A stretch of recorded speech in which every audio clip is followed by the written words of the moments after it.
Welcome back to the Battery Podcast for the first time in 2026. I'm Aidan. I'm Jack. And I'm Casey. We are excited to be back talking lacrosse. I think it's been too long for all of us. I gotta look back when our last episode was. I think it was like the quarterfinals.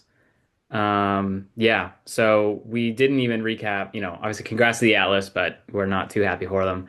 Um, yeah, I think we dropped the ball a little bit in the fall here, but we are returning with a vengeance here in the And winter. with Jack, we got him back. Yes, yeah. Yeah, glad to welcome back Jack. The one of the Glad to be back, batters. guys. Yeah. Um, yeah, Missed you so guys. It felt weird the last couple months not really being on here talking lacrosse with you. yeah. I think maybe for both of us for all of us it was a little painful with how the season ended. Obviously 2024 wasn't great either, but still. Yeah, it's just good to be back, and we got plenty to talk about due to waiting so long. So we'll dive into it with the update from the Guards. So we've got news about the season coming in the summer, and then we've got news about Champ Series. So which one do you guys want to start with?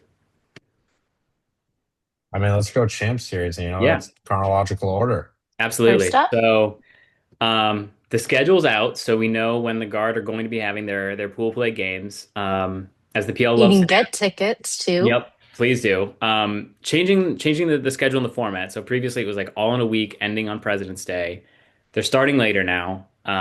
So all the players don't have to miss their Valentine's Day because that was almost always part of it. So February 27th, the Guard and the Charging will face off. It's a Friday, 6 p.m. And then with their next game, Saturday the 28th at noon against California. And then they actually don't play again until the very final game a week later, March 6th against the Charm. We will, still confirming a venue, but we'll definitely be having a watch party to support the girls as long as assuming we're not there in person, and definitely we won't be there for all of them with the two weekends. Um, yeah, and then we've got some new faces to welcome as well. Um, so who is it? Katie Glynn, who is one of the two goalies, and Margie Donovan, a defender, are not returning. They were waived. And then we've got Maddie Burns, who's a defender, Fallon Vaughn, who's a midi, and Brittany Reed, who's a goalie, picked up during that waiver wire period. I think I saw Boston was the least active team during that waiver period, but I mean, yeah, you won the title. Why would you want to change too much? So I guess do any of you like have thoughts about these players leaving, or the new players added? I confess this is still an area that I need to learn a lot more about, so I'm not very familiar with these players, but obviously would love to have them on, talk to them, and obviously we'll be supporting them come February.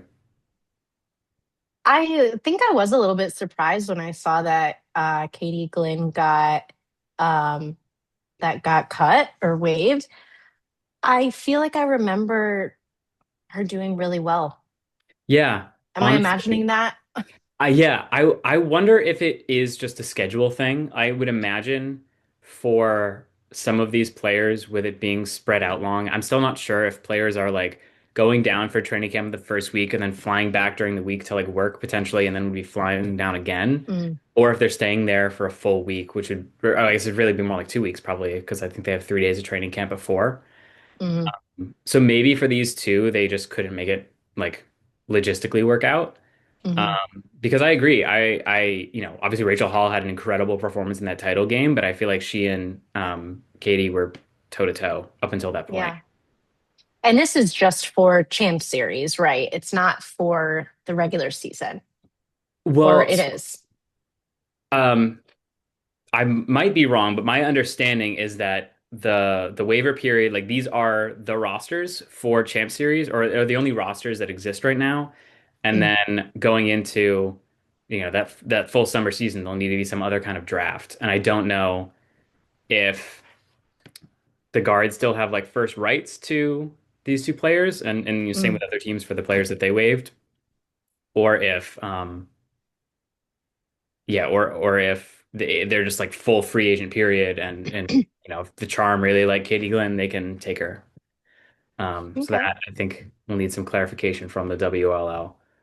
I got to Um, imagine that there's some sort of roster protection. I don't know how many players, but there's no way that.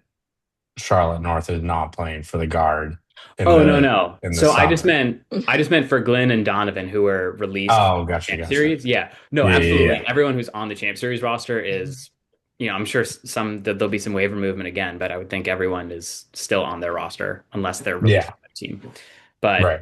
yeah, I don't know if Glenn and Donovan are free agents now and could sign with anyone. I like come the summer, I would assume so, Mhm. but maybe not, and maybe they still have like a handshake soft agreement to come back in the summer, or or maybe they're hanging it up. I know we saw they're not hanging it up, but maybe they're just this was a release and not a schedule thing. Mhm. Still got to have some guard people on, especially since they're the team that's in Champ Series this Yes. year.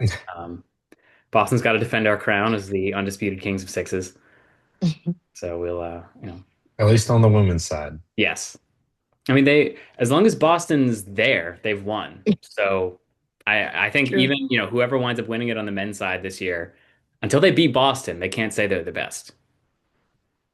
That's true. Yeah. And technically it's the same for the women's side as well, because there's only been 1 year of it and Boston won that. Um, so we'll keep our fingers crossed that that holds true. Um, yeah, and then in Champ Series 2027, we get to support both Boston teams there again. Um, yeah, I guess the other big news is the full season that's going to happen this summer. Um, no, not a lot of details as to like when or where these games will be played. I would assume there'd be some collaboration between the PLL, like they'd be at the same venue, but six Mhm. games in a weekend could be a lot. I don't know. Do you have any thoughts on what you'd like to see or what you hope to see? I mean, I would got to think the Cannons and Guard are going to be playing at Harvard the same weekend, but beyond that, I really have no idea. Yeah, I mean, I think that certainly from a fan's perspective, at least for the WLL teams that share a a city with a PLL team, you got to imagine that there's going to be games there. But we'll get into it a little bit more later. But obviously, there's Dan Orestia's article that talking about the schedule changes that are coming to the PLL, and I wonder how much of that is influenced by whatever the WLL schedule ends up being. That if they're elongating it, maybe there's fewer games per weekend for the PLL, and Oh that's the yeah, way that they can Mm. get the some more WLL games mixed in, so it's kind of like a 50-50 split sort of yeah, thing. But who knows? I'm sure Paul and Mike know, and yes, but they haven't told us yet. right. So Yeah, I'm sure these answers are like I'm sure there are answers. They just they're waiting to slow release. So honestly wouldn't be super surprised. Well, I don't know because they released the full schedule, the full PLL schedule in January last year. So I would think we're gonna get one very soon. And tickets yeah, will be available for that as well. the 2024, the first year of homecoming, they dropped the full schedule. Not the games, but at least like the weekends and the dates on January 1st. And then Yeah. I forget when it was last year, but it was like you said, sometime in January, not January 1st. So like it seems like they're pushing it out later and later. So don't know why they're doing that, especially again about Dan, that Right. it seems like the schedule is going to be starting even sooner this year. So when we get in this announcement, I would Yeah. like to know when the Cannons and the Guard are coming to Boston at the very least. Yeah. Mhm. Well, I Um, think because you remember when we talked to Mike Rabel, that was in January. I'm trying to find the exact date now, but that we talked to him in January and he said like they were announcing not just the schedule but also ticketing that same day, oh, which was their right. goal. Um, so oh, there we go. It was our 42nd episode, which was hopefully this doesn't make the video play, but I'm just gonna click on it and see what date it was posted. Are you kidding me? This doesn't Mid say. January sometime. Yeah. But so basically by the end of January last year, they had dates and tickets available, I would assume they're going to shoot for that again because I think it just helps them. Because I think It 2024 makes more sense. tickets weren't available until pretty soon, like very close to the start date of the season. Uh, Right. so yeah, Yeah. I would think by the end of the month we'll have the schedule out, hopefully. Um, yeah, there's a lot to figure out, and I guess maybe we can switch to some of the topics in Dan's article, which I'll link in whatever format you're listening to this. Um, but talking about the season starting earlier, a 12 game season, but also having 2 weeks off in June. I wonder if maybe those will be weekends for the WLL. If they'll Mhm. have, like you said, presumably the four WL teams will double up with their male counterparts. So, was it Boston, New York, Maryland, California? And then maybe, if they're doing a 12 game season, that would be the eight home markets, four neutral sites. Maybe the WLL's at those neutral sites, and then maybe those 2 weeks off in June. The WLL has their other 2 weeks. Um, and then playoffs, you would think are probably going to be at the same. I don't know. Do you think all four teams make the playoffs? Do you think it's champ series where three out of four, or do you just do a final? Because a 10 game season with four teams mean you're playing two teams three times and one team four times. So I feel like it'll be pretty clear who's the best team by the end of that season. It's Mhm. got to be a shorter season than what they would play for the men. They've said But it's going to be a 10 game season, I believe. Yeah. oh, did they? I completely missed Hmm. that. Yeah. Okay. Yeah, so maybe it is just a champ, like a one versus two. That seems odd. Yeah. Uh, but I don't know, Casey, what do you think? Yeah, I mean, to Aidan's point about playing a team four times and then the others, what, two times you said? Three. That does seem kind of, or three times. It does seem a little odd. I am curious, very curious about how they're going to schedule that out and how it's all going to coincide with the men's. I feel like it would just make sense to have them, the men's and women's teams, play at the same venue. Like Yeah. financially and logistically, I think that that just makes the most sense, Right. especially with it having its initial season. I know that the hype around the WLL is huge.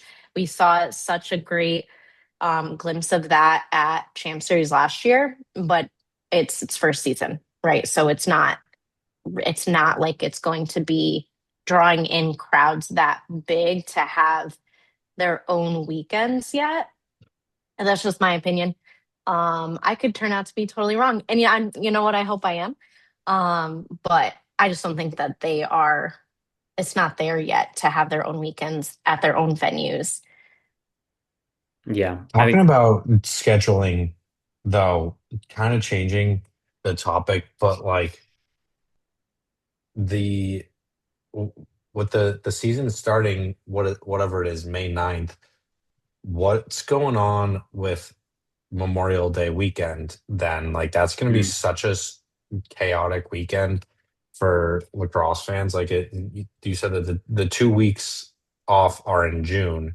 Memorial Day is in May. That means that the PLL is planning on playing a full slate of games on Memorial Day weekend. And I like, would hope not.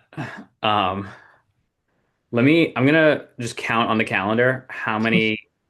So so May 9th is a Saturday. So we got one, two, three, 3 weeks. And then that final week of May is Memorial Day weekend. No, mhm. sorry. The third Yeah, no, week. Memorial Day is early this year. Yeah, the 25th. So we got the ninth, 10th, and then 16th, 17th of May. And then the next week is Memorial Day. So I would hope the PL is not playing that day, or if they are, they're playing like super late. And obviously they usually stay Right. on the East Coast, but maybe not. And then you'd have one be what, 3, 4, 5, 6, 7 weeks to get to June, but two of those are off. So you'd have five, potentially only 4 game weekends. Then you have the 4th of July after that. Hopefully that's the All-Star game. And then what did I say? Four. So then 5, 6, 7, 8, 9, 10, 11, 12. So the August 29th and 30th would be the final week of the regular season. That still kind of works. And then you'd have Yeah, the quarterfinals. There has been, however, a bye week between um, the end of the well, regular season and playoffs. Dan said that the championship is going to be a week later Yeah. So than that it would, has been as well.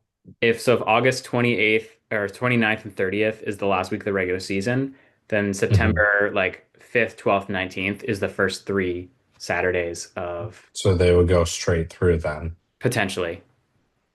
Yeah, Um, which at least from a rest standpoint, I like that, that assuming that the playoff structure stays the same with the one seed getting the bye, then it's actually giving them a bye like in the NFL that you get a week off, right. not a month off. I mean, we're totally crossing sports here, but I think three out of the four top seeds in college football Hmm. lost in the quarterfinals because they had literally an entire month in between games, and we saw that to varying degrees in the last couple of years in the PLL of the rest versus rust. Like at that point, Yeah. you're used to playing a game every single weekend, and then you're like, all right, go sit down for a month, then come back. Like you're just not going to be at the same level. Yeah, especially the PLL where you're like barely practicing. I know they've flown the one seeds out to practice at the quarterfinal venue, but um, Mhm. yeah, and it's Practice isn't also a game. no, and from a fan perspective too, it's always been tough when the regular season ends to then have a week off before the playoffs start because especially when your team's in the playoffs and doing well as the Cannons were in 24 and you just want to watch and you want to keep Mhm. going and support your boys. So Yeah. The- just that it really halts all that momentum, both from a player perspective and from a fan perspective. yeah, so um, hopefully that's something like what we, I mean, I guess basically to where Jack originally started. Hopefully they're not playing on Memorial Day weekend. Right. Um, and, for the very least, because, they all played college lacrosse at a high level and a good number of them will be cheering on their alma maters during those games. I know they're always like watching at phones and during water breaks. So hopefully everyone gets a chance to watch the games in full whose teams are competing. And they'll have some, obviously some of their future teammates to cheer on in those games as well. That's right. Um, yeah, I guess one last thing to touch about on the earlier start to the season, and then maybe we can quickly touch on those other elements of Dan's article, which again we'll link in full below. Um, but the season starts on May 9th. That means that the NLL season will end in the middle of April, but for the teams in the playoffs, which of course every team hopes to be in the playoffs, that means the Cannons could potentially be without Connor Kirst, Owen Grant, Brian Kelly, who didn't play last year, and Graydon Hogg if their NLL teams have a decent playoff run. And then on the college side, you'd also potentially miss Zach Goodrich, Ryan Drenner is coaching high school, and as well, you'd miss both your coordinators, Alex Jernstedt and John O'Derna. As Syracuse, I think most people expect will go on a good run. Hmm. Jernstedt, who knows, with Grove City, but he's turned them into a pretty good program in a couple years. So um, it's unlikely they would miss all of those players, because only so many teams can keep winning. Right. But that is it's tough as it's I guess something the MLL has gone up against. Obviously, the PL has done it before, although it's mostly affected the Chaos because they had all the Buffalo Bandits players. Um, but yeah, I guess we'll have to be rooting against Q's, against the Vegas Desert Dogs, and against Vancouver, so that we could get most of the. I'm not going to root against Drenner's high school team. That seems mean, but But the rest of them, yeah, you Yeah. know, I'm sorry, but we're Cannons fans first. yeah. Um, yeah, so that's tough, and it's another step in that direction. I think we all know eventually people are going to have to choose what league or what career path. It feels like if 2028 is the in market, you have to live here, you have to practice during the week, then maybe some of those guys over 30 will retire if they've got, Zach Goodrich, I think is the D coordinator at Bryant.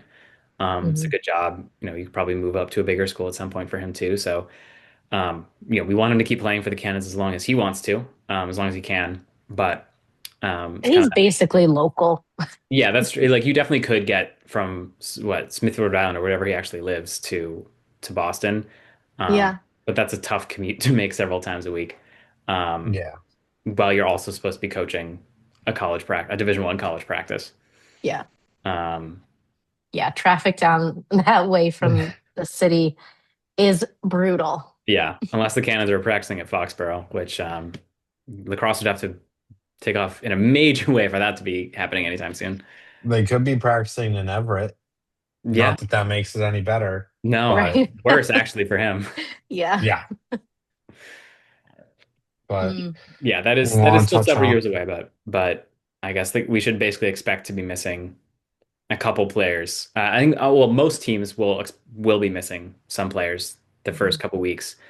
Yeah. Fortunately, the Cannons have fewer NLL guys than most other teams, I think. The Outlaws are going to be tough because they'll potentially be missing O'Neill. Um, Kavanaugh. yeah. Oh, well, oh yes, yeah. Is Sorry. he still on the Seals? Yes, yeah. He played in their game last week. I forgot what team Pat Cavanaugh played for a second. Um, not us anymore. Um, Right. but yeah, That's what no matters. O'Neill, no Kavanaugh. And yeah, I know there's obviously a lot of players that coach both at the high school and college level. Um, yeah, Jack, do you want to talk about Mhm. another Yeah, I part? was just gonna move on to the rest of Yeah. Dan's article, all the good stuff there. Um, I think another huge part was just the increased player comp. That's phenomenal. Pay these Yep. guys, if we want to see them go full time in market, like we're just talking about 2028, like they got to be making enough money where they don't have to play in two leagues, they don't have to coach, that they can be a professional field lacrosse player, and that's enough to put food on the table. At the Mhm. very least, we're not even talking, millions that the big Right. four are making, just literally being able to say yes, playing for the Boston Cannons is the my only source of income, and that's enough. Right. Yeah. I think a longer season is also a part of that, right? Like it doesn't matter necessarily if you're getting paid 100 grand a year if you're only getting paid between May and September. Um, Right. but of course, not contracts, clinics and other events by the PLL is going to be a part of it, and I think players will still have their own kind of things. I know Ethan Rawl has started that. The Kirsch brothers obviously have their huge program that is obviously not going to conflict with the PLL season, but definitely allows them to earn a good chunk of change. Hopefully, outside of Mhm. learn from them. They're all fantastic people and players. Um, Expand that revenue stream. And it'd be even cooler if it was all in market. If Cover U for Ethan Rawl was like a Massachusetts thing on how to become an elite defender, and we start churning those out. Um, yeah. Yeah. Um, all right. Where do you want to go But next? We got some new players to welcome. We got a couple old ones to say goodbye to, um, and then quite a lot who have returned. yeah, I mean, let's just run through the list, I guess, the guys re-signed. Yeah. What do we got here? Holman, no surprise there. Nope. Tucci coming back. Little We talked a little surprise. bit about that. Yeah, what do you guys think about re-signing Tucci? I guess let's start there. I mean, you can't not have a Phase F guy in the roster. So, we'll talk about Yeah. his rival coming in a minute, but Hmm. yeah, he hasn't been like, well, we all want him to get better or to, we all want an upgrade, whether that's him getting better or as a different player, but I mean, to his credit, he does have multiple 2-point goals, which only Trevor Baptiste, among face-off guys, can match him for that. Um, so he scores decently well for a face-off guy. I think he is pretty fast, but yeah, I don't know. We all want him to succeed. I'll say that. Yes, Yes. absolutely. Yeah. So listen, Tooch, I, I'm trying, I'm in a very like, you ever just sometimes feel like you're in a very like direct mood more Hmm. than other days? That's the that's the kind of mood that I'm in today. I don't know. My weekend away in Vermont kind of is leaving me a little tired. So Um, no, we of course want to continue to improve his game and everything, and we're happy he's back. But let's make this year the best one yet. Yeah. And maybe now that we did sign another face-off specialist, maybe that's gonna light a little fire under him, give him some extra motivation to just push himself that much more. Yeah, absolutely. Because these signings came, I guess we'll quickly run through the other ones, but the signings came a couple days apart. They re-signed Tucci, and then they brought in Hmm. Tommy Burke, who we'll talk about in a moment. But so Holman, Tucci, Connor Kirst, Graydon Hogg, Brian Kelly, um, re-signed through 2026. I know Brian Kelly, it's like hard to necessarily even attach face to the name. He I don't think he even got what was on the protected roster, maybe one weekend last year. But anyway, I don't think there's any surprises between those re-signings. And then Owen Grant and Ryan Drenner through 2027. So obviously we'd love to see both of those come back because if Brian Holman had traded away the third overall pick for a guy who played 1 year and then went to go play lacrosse in Canada, that would be real, real sad. Um, but I think we were all very impressed with Owen Grant's 2025 season. So to have him Hmm. playing for at least 2 more years with Boston is a big relief. And obviously we love us some Drenner. Yes. Um, but yeah, let's go to the potential new cannon. So, because we've already talked about him a little bit, Tommy Burke, who played 3 years at UVM and then his final year at Ohio State, a face-off specialist. He graduated, I believe, in 2024, so was not playing in pro lacrosse either of Right. the last 2 seasons, um, but did quite well. So his faceoff percentages at UVM 69.8, 61.4, 63.8, and then 54.9% at Ohio State. So obviously took a dip against some better competition, but still above 50% his whole time. And I believe set the record for faceoff wins in a season at UVM. Um, which I think anytime you have your school's record in any stat, that's a good one. Not most penalty minutes or something like that is that's something to carry with pride. So um yeah, let's see. Let's honestly may the best man win. We'll be rooting for I mean hopefully they both, go out and win like 70% of their face-offs that they take during training camp and Coach Holman has a really, really tough decision on his hands. Hmm. I mean, it's not a bad Yeah. idea to even carry two. Yeah. Uh, Right. should you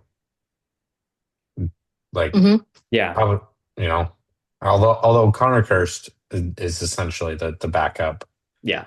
face off man, so maybe we can't just have him carried too. So maybe that tradition continues depending on how the battle goes. But Yeah. I feel like he could be on the 25 man, hopefully. And then Connor Kirst is definitely the backup if a guy gets hurt during the game.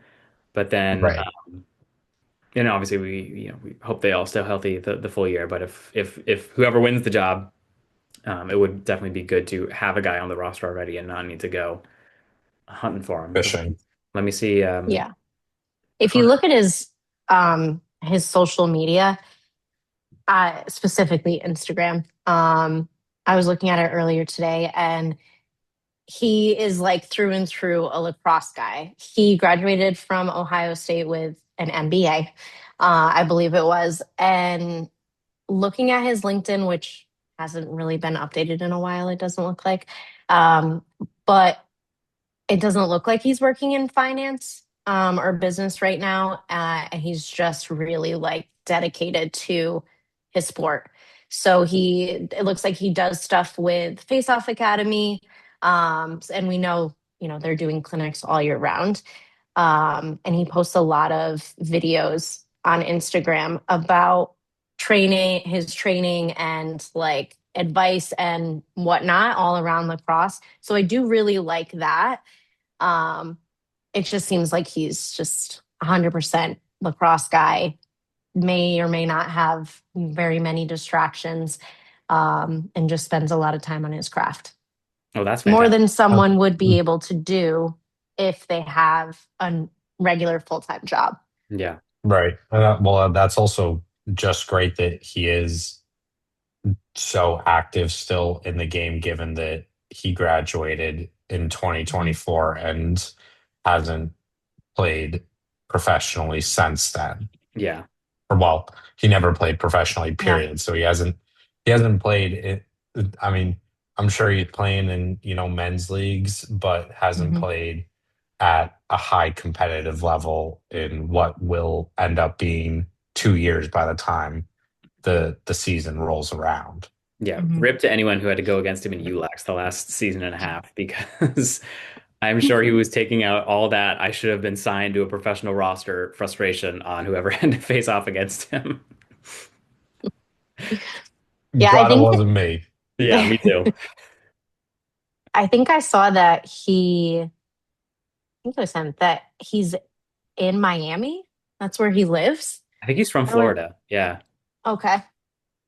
So that UVM winter must have been cold. Ooh, Oh, yeah. yeah. What a change. Yeah. Yeah, Tommy, we're happy to have you. I don't know, let's try to get him on the pod before the season starts. I think that'd be really cool. Yeah. Uh, Yeah. yeah, so then we got two other signings to talk about, both defensemen, and one of them dropped today, just about 2 hours before we started recording this. Um, both from the Archers, which is funny, but from today, or today as we're recording, a few days ago as you're listening to this, John Robbins, LSM, primarily from the Archers, who has not played, well, he did not play much last year, only one game, but had been a Which is pretty, weird. it is. I want to know, was he injured at all, or was it just like a roster thing, commitment thing? I think it was a roster thing. Well, obviously they got Mason Woodward, who is going to be your number one um, LSM option. I think he'd definitely have a job on the Cannons if he came over.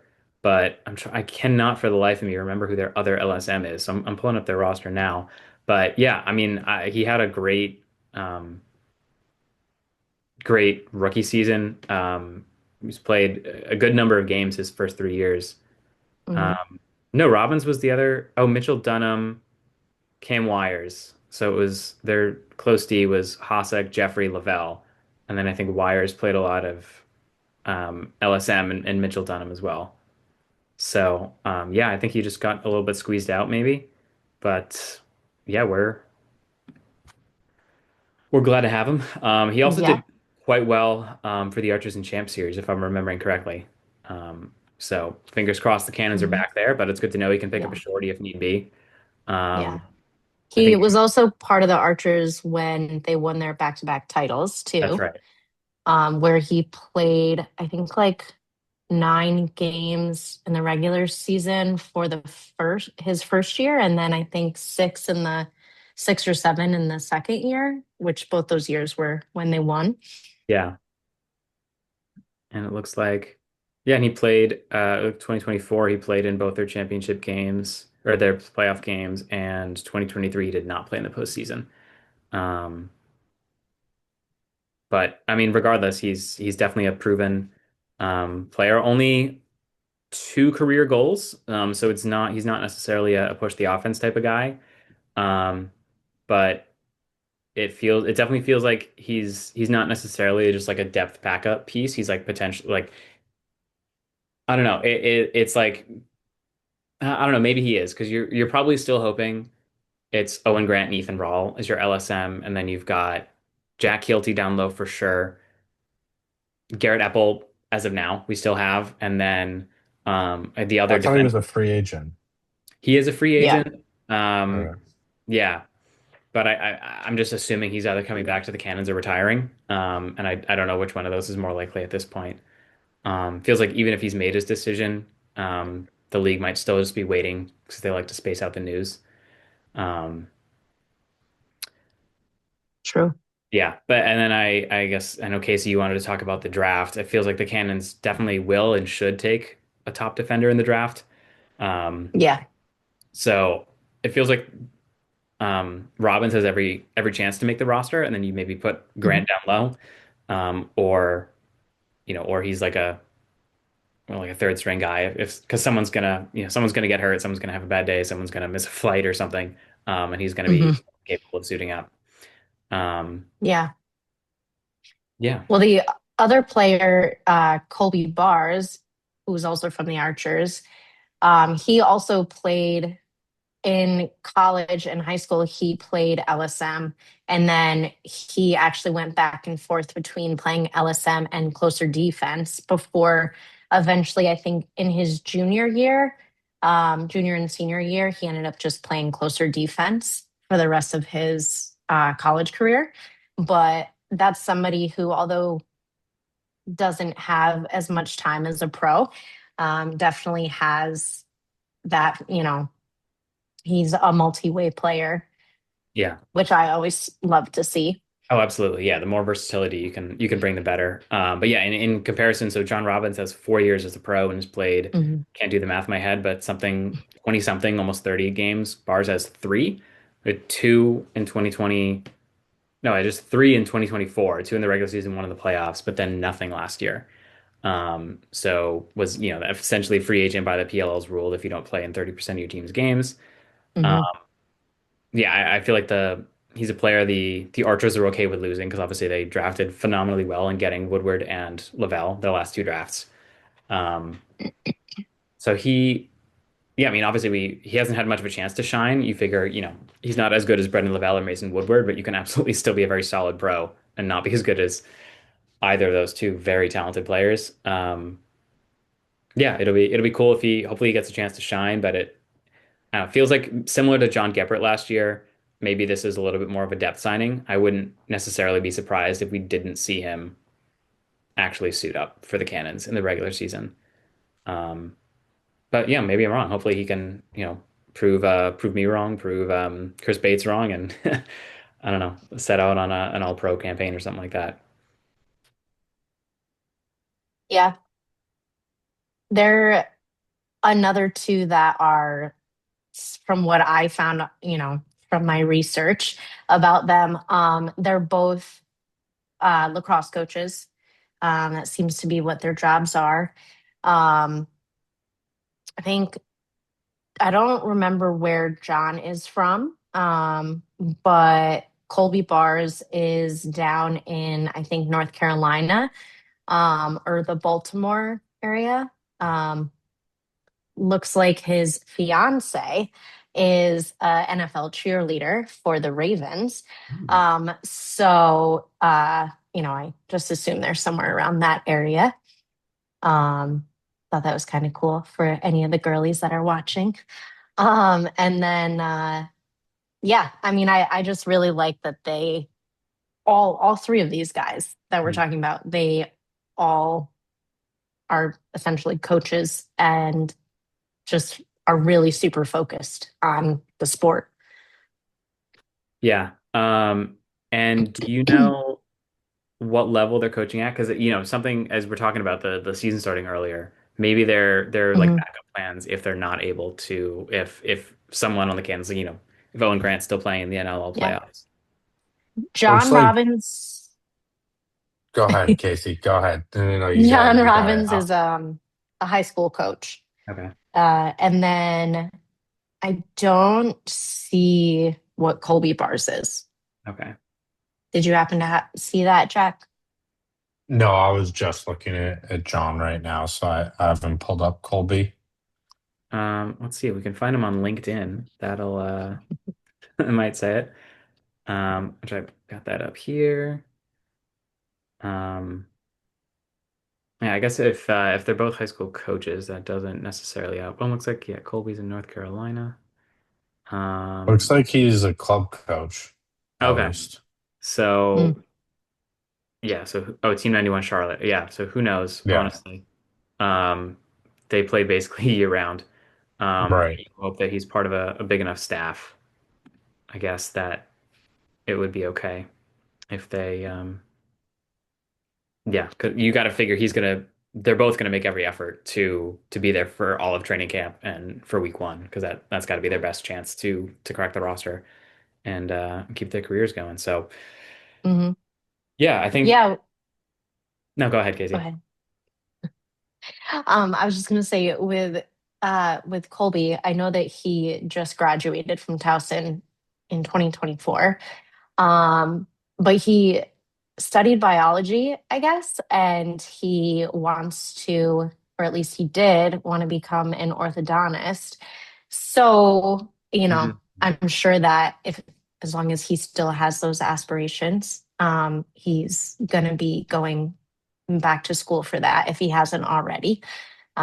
Which I can't imagine being in any type of med school and playing a professional sport. Like that seems crazy. Yeah, there have been a couple, like Ben Reeves and Ty Warner, both were in med school, and I think after a couple of years, they did retire to focus on that for obvious reasons. Um, Ty Warner was up here, wasn't he? At Harvard or no? I don't I thought he was remember. Harvard Med School. He played for the Whips, so I tried to just Oh, know as little about him as possible, so I could just hate him in good fair. conscience. Um, yeah, but Yeah, Ben Reeves went to Yale. I don't know if that's where he wound up going to med school too, or if they even have one. Yeah, I don't know. So probably. I think maybe the biggest news of the offseason so far, aside from all those points in Dan Oresti's article that we've talked about so many times, was Gavin Adler signing with a new team. I know we all would have loved for Yeah. him to come play with Boston, especially, when Jack and I talked to Alex Vardaro, he said that he and Adler were childhood friends and played together a lot. So, yeah, I don't know. I guess Alex couldn't sway him. Um, hope Brian consulted with him at least. Uh, not that he's Yeah. defensive player of the year. Everyone should want him on the team. Um, but I guess congrats to the Water Dogs. Uh, No. congrats to Gavin Adler for presumably getting paid a pretty decent amount. Yeah. Um, Yeah. and yeah, I don't know, but I think there have been a good number of defenders talked about in this draft. So I'm excited for whoever the Cannons take. Feels like with Oderna on the staff, Billy Dwan from Syracuse is the most likely option going into the year, but Mm. they got to play the games. If Dwan Yeah. sucks or gets hurt or I don't know, Oderna doesn't come back, then that could change things up. Um, Yeah. yeah, that's Yeah. I mean, we have like what, 5 picks in the top 20 of yeah, the draft, which is awesome because last year was the three picks opposite. total. Yeah. Um, yeah, that's really exciting. So you figure they're taking one top defender for sure. Honestly, maybe two, if Garrett Apple doesn't wind up coming back. Um, and then you just have Keelty down as the captain to take these two rookies under his wing. Although, Mm. I mean, Keelty is such a commanding presence, but he is younger than I think he is. He's only like 26 or 27, something like that. Uh, Really? oh yeah, he graduated I think Wow. in 2021. Wow. Yeah, he's Yeah, he oh, definitely does 28. have a very okay. Yeah, but anyway, You he's a guys great think we're ever captain. going to see Bubba? What's going on with that? Yeah. I Um, know. I don't know. Yeah. So obviously missed all of last year with an injury that it seems Mm, like he suffered in Champ Series. Um, yeah, I think it was his labrum, yeah. right? So that's a long recovery time. Still a free agent. I don't know. I feel like he's going to come back because I don't know. It just feels like Brian Holman has his guys and his guys like playing for Brian and you know, he's also a fantastic player. Um, He he is, but you have Goodrich, Trainer, and Ramsey all yeah. under contract, so doesn't mean you can't sign Bubba. And uh, I'm with assuming Brian Holman wants him back. I'm with him too. I would love to have Bubba back, but you can't carry four D mids. No, but I feel like we know probably Goodrich is going to miss some time with coaching. Um, Mm, right. and you just figure one of these guys is going to get maybe hurt something they can play through or want to play through, but it would probably be better to have a guy who can come in um, healthy. Even or honestly, even just doing at a rotating basis of like picking your starting three for week one and then just alternating them out based on that once a week. And letting them all play. I can't do the math in my head, but it would be like they all play 9 games or something. Um, that's probably not the right way to do it, but at the very least, then you'd have kind of everyone being a little bit healthier and well rested. And definitely for Champ Series, like if you can sub a D mid out, that would save you. Or not Champ Series, sorry, Homecoming. If you don't have the same three guys run out 2 nights in a row. Right. Yeah. Um, I don't know. I feel like you think, yeah, I would say Bubba is probably maybe tops of the list of free agents to come back. Jack, I'm sure you think it's Will Manny. Um, Let's It get one has more to be year Will at Manny. least. yeah. Yeah. I hope he can have a like a real year and also for Yeah. Coulter Maxey to learn from him for another year. Yeah.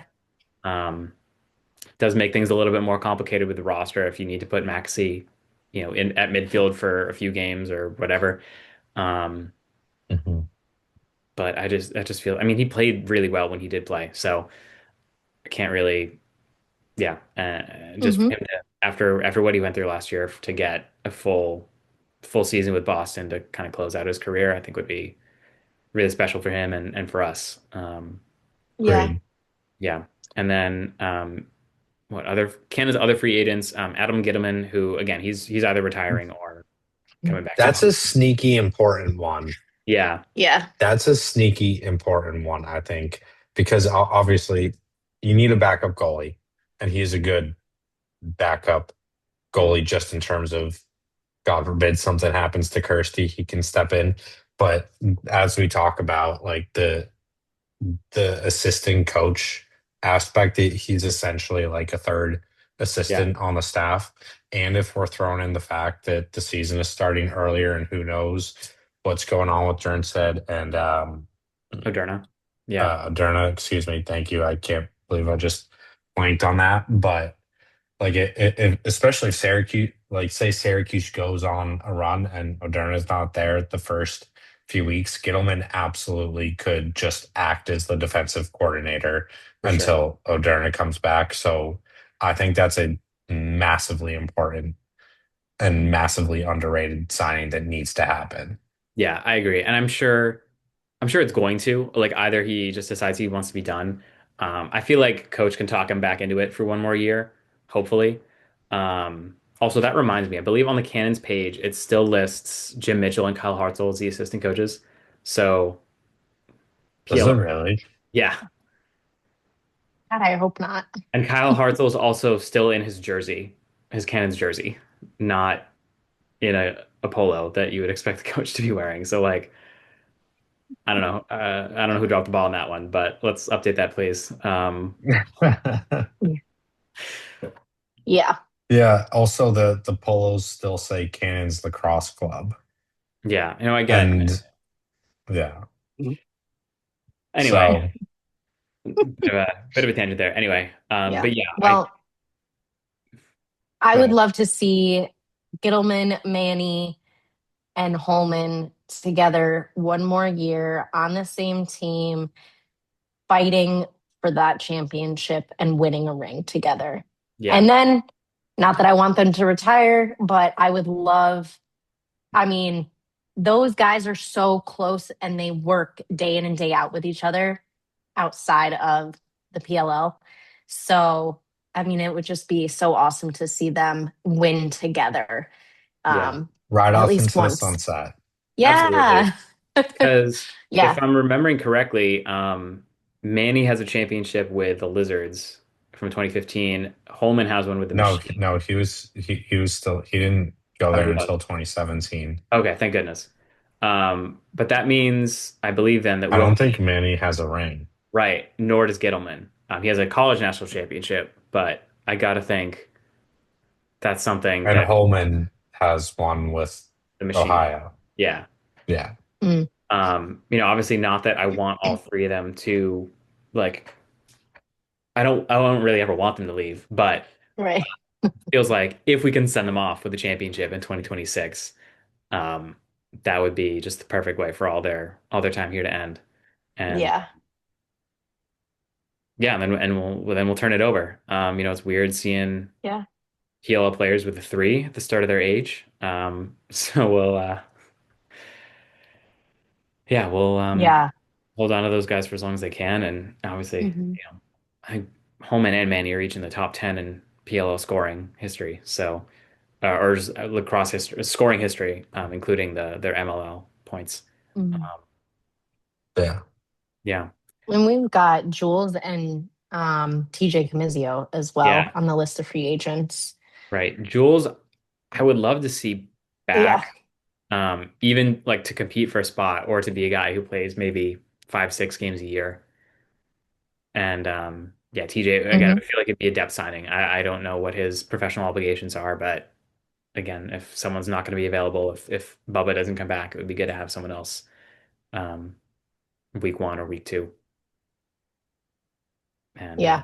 yeah, I think we all love Jules. I don't think anyone has a bad word to say about him, honestly. And I think Yeah, I he was excited when we got him last season. I wish we got to see, I wish we had him for a little bit longer so we yeah, could see some more from him. absolutely. Yeah. All right. Yeah, I think hopefully by the next time that we get together and we do another episode, we'll have some more exciting announcements from free agency for you Yes. guys. Yeah, Hopefully, some of these players on this list are going to get signed with yeah. us. I'm kind of disappointed by the free agent movement so far. I don't know if people are waiting for Champ Series to be over or what, but it's been open since what, December 17th and stays open until January 17th, but has not been as much movement kind of in any direction as I would have Mm.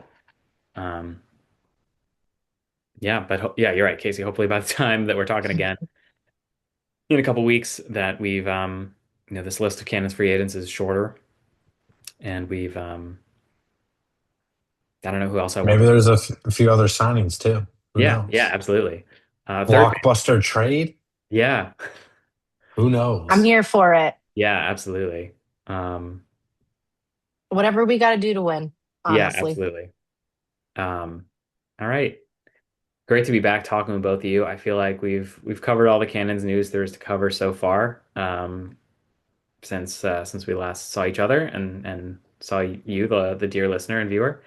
Um, yeah, so we'll be back in 2026. Hopefully we'll have more garden news to talk about. Hopefully we'll have Tommy Burke to talk to.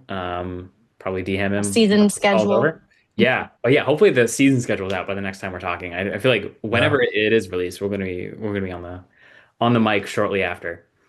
Um, yeah, all right. So we will be back in another couple weeks with whatever new cannons in PLL and WL news has taken place since. But until then, go Cannons. Go Cannons. Go Cannons. Boom. Boom. Boom.